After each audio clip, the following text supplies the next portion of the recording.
How to create memes on Canva app in only 1 minute. Hello guys, in today's video I'm going to show you how to create memes in Canva app fast and easy. So all what you have to do, go to Canva, and then this is the home page as you can see. Now go down here to the plus button and click plus, and go to the search bar in the top and search for meme like this. Now choose the first option like this and wait a few seconds until it takes you to this page right here.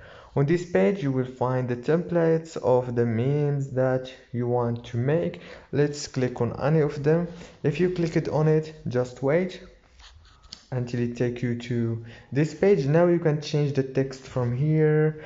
You can add anything here, anything you want, and also you can change the pictures just by clicking on it and click replace.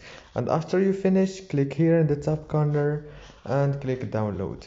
If this video was helpful, please don't forget to like and subscribe.